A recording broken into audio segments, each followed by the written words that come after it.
কবি জীবনানন্দ দাশ তার দুজন কবিতায় লিখেছিলেন, প্রেম ধীরে মুছে যায়, নক্ষত্রেরও একদিন মরে যেতে হয়। কথাটিকে এতদিন কবিতার একটি অংশ হিসেবে জেনে আসলেও গোধূলির বেলায় এই শেষ মুহূর্তে দাঁড়িয়ে মনে হচ্ছে কথাটি যেন তিনি লিওনেল মেসির জন্য লিখেছিলেন। আকাশের উজ্জ্বলতম নক্ষত্রটাও যে একদিন দিগন্তে হারিয়ে যায় তা আমরা সবাই জানি। আমরা জানি দিন শেষে সূর্য ডুবে যায়, জোয়ারের পর ভাটা আসে, কিন্তু কিছু কিছু বিদায় যেন মেনে নেওয়া যায় না। যার পায়ের জাদুতে আমরা পৃথিবীর সমস্ত দুঃখ ভুলে যেতাম, যার গোল মানেই ছিল উল্লাসে মেতে ওঠা, মাঠে যার উপস্থিতি আমাদের সবচেয়ে বেশি ভরসা দিত, সেই মানুষটি আজ বিদায়ের দ্বারপ্রান্তে এসে দাঁড়িয়েছে। তার এই বিদায়ের কথা শুনলেই মনটা কেমন যেন ছটফট করে ওঠে। মনে হয় আমাদের শৈশব আর কৈশোরের একটা বড় অংশ জীবন থেকে হারিয়ে যাচ্ছে।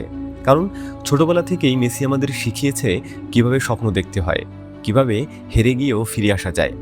এই কারণেই ফুটবল কিংবদন্তি পেপ গার্দিওলা একবার বলেছিলেন, লিওনেল মেসিকে নিয়ে কিছু লিখো না, তাকে বর্ণনা করার চেষ্টা করো না, তাকে শুধু দেখে যাও। কিন্তু আজ সেই দেখার সময়টাও ফুরিয়ে আসছে। তবে ফুটবল থেকে বিদায় নেওয়ায় তিনি এমন এক উচ্চতায় পৌঁছে গেছেন যেখানে আর কোনো পাহাড় নেই, নেই কোনো কম্পিটিটর। তবুও তার বিদায়লগ্ন আমাদের মনে করিয়ে দেয় অমর বলে কিছু নেই, কিন্তু ইতিহাস বলে যে একটা জিনিস আছে তা ভুলে গেলে চলবে না। ইতিহাসের পাতায় মেসি অনন্য, তার কোনো সংজ্ঞা নেই। পৃথিবীতে তার এমনও সমর্থক রয়েছে যারা মেসিকে একবার দেখার জন্য 1000 মাইল পথ পাড়ি দিয়ে স্টেডিয়ামের পাশে ঘন্টার পর ঘন্টা দাঁড়িয়ে থাকে।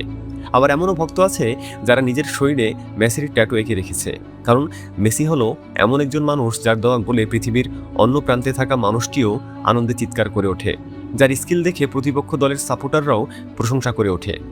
তবে এই আলোর পেছনের অন্ধকারটাও আমাদের দেখা জরুরি। যাকে ঘিরে এত আরাধনা, তার জীবনের একসময় নেমে এসেছিল ঘন কুয়াশা, যেখানে তাকে নায়ক হওয়ার বদলে হতে হয়েছিল খলনায়ক।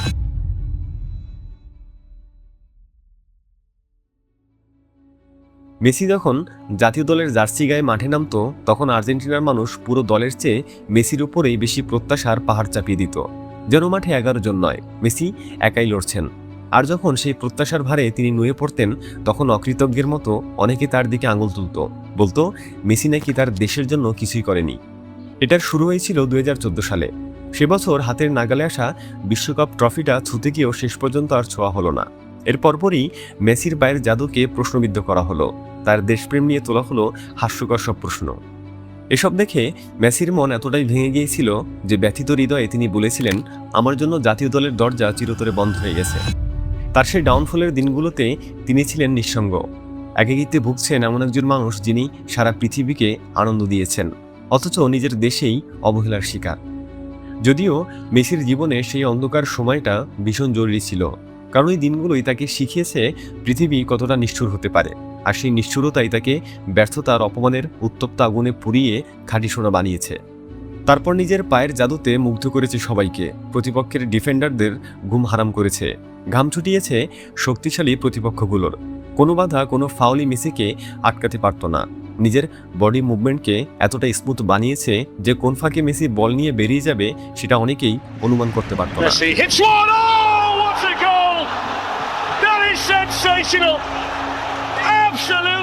এর অবশ্য একটা কারণ আছে।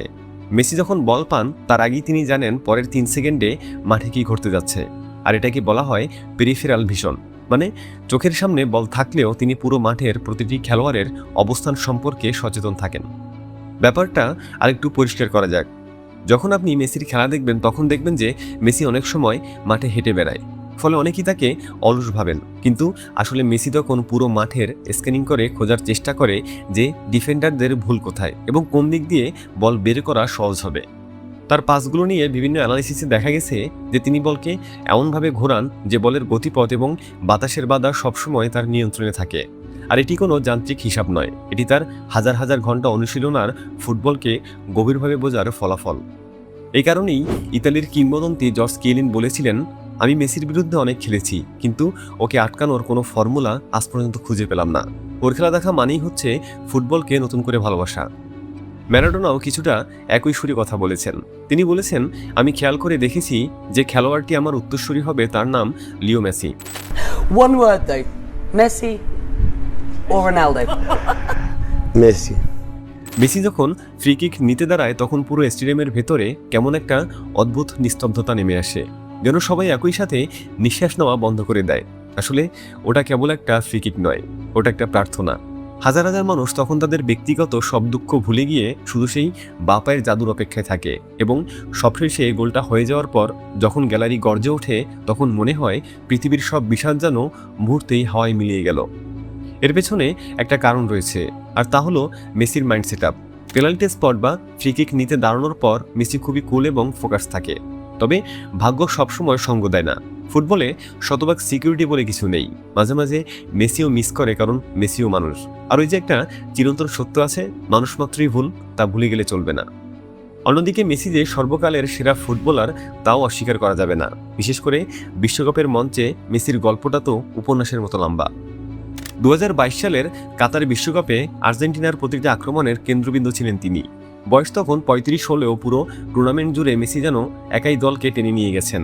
পুরো একটা দেশ এবং বিশ্বের কোটি কোটি সমর্থকের স্বপ্ন তিনি একাই বয়ে বেরিয়েছেন।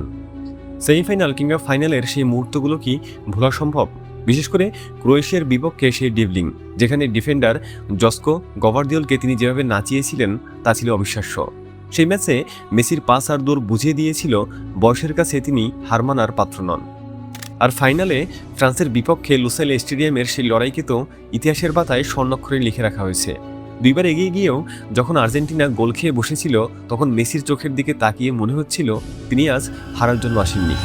পেনাল্টি স্পট থেকে গোল করা, দলের হয়ে লড়াই করা, আর সবচেয়ে বড় কথা দলের প্রতিটি খেলোয়াড়কে আত্মবিশ্বাস যোগানো, সবই তিনি একাই করেছেন।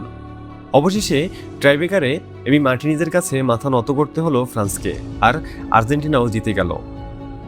মেসি যখন সোনালি সেই ট্রফিটা হাতে নিল তখন মনে হলো এই পৃথিবীর সবটুকু শান্তি যেন ওই লুসাইল স্টেডিয়ামে। মেসির সেই হাসি মুখ আর পরম মমতায় ট্রফিটাকে বুকে জড়িয়ে ধরার সেই দৃশ্যগুলো দেখে কোটি কোটি মানুষের চোখ ভিজে গিয়েছিল। আর এটা কোনো আক্ষেপের কান্না ছিল না, এটা ছিল দীর্ঘ অপেক্ষার অবসান ঘটানোর কান্না। কথায় আছে না, পুরুষ মানুষ দুঃখে হাসে আর সুখে কাঁদে, সেটাই যেন আরও একবার প্রমাণিত হলো। একই সাথে বিশ্বকাপ জেতার মাধ্যমে মেসিও প্রমাণ করে দিলেন নিয়তি বলে কিছু নেই, বরং লড়াই করলে নিজের ভাগ্যকেও নিজের মতো করে সাজানো যায়। তবে সময়ের স্রোতে হয়তো কোনো একদিন মেসির এই অগণিত অর্জনগুলো উইকিপিডিয়ার পেজে ঝাপসয়ে আসবে। মেসির জায়গায় হয়তো সেখানে নতুন নতুন নাম আর রেকর্ড থাকবে, কিন্তু ইতিহাস কখনো ভুলবে না যে এই পৃথিবীর লিওনেল মেসি নামের একজন ফুটবলার ছিলেন, যিনি খেলাটাকে শুধু মাঠেই সীমাবদ্ধ রাখেননি, বরং একে নিয়ে গেছেন শিল্পের পর্যায়ে। সম্ভবত এই কারণেই হাওয়ার্ড বেস বলেছিলেন, কিছু খেলোয়াড় আকাশ ছোঁয়ার স্বপ্ন দেখে, আর মেসি নিজে সেই আকাশ হয়ে ধরা দেয়। কিন্তু এত কিছুর পরও আমরা কি সত্যি তাকে প্রাপ্য ভালোবাসাটা দিতে পেরেছি, নাকি যে মানুষটা আমাদের অসংখ্য আনন্দের মুহূর্ত উপহার দিয়ে গেছে তার বিনিময়ে আমরা তাকে ফিরিয়ে দিয়েছি শুধু প্রত্যাশার পাহাড়, কঠোর সমালোচনা আর নিয়ন্ত্রণ টল? তবুও মানুষটা কখনো মুখ ফিরিয়ে নেয়নি, কখনো হাল ছেড়ে দেয়নি। বারবার মাঠে নেমেছে শুধু নিজের জন্য নয়, কোটি কোটি ভক্তের মুখে আবারও হাসি ফোটানোর জন্য।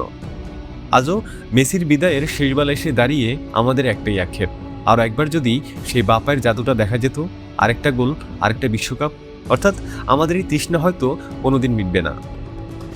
বন্ধুরা, মেসির এই বিদায় লগ্নে আপনার অনুভূতি কেমন তা কমেন্টে জানাতে পারেন। আর ভিডিওটি ভালো লাগলে লাইক করুন এবং শেয়ার করুন আপনার মেসি ভক্ত বন্ধুদের সাথে। আজকের মতো এখানেই বিদায় নিচ্ছি, দেখা হচ্ছে পরবর্তী ভিডিওতে। ততক্ষণ পর্যন্ত সাবস্ক্রাইব করে নগর বাস্কবের সাথেই থাকুন। ধন্যবাদ।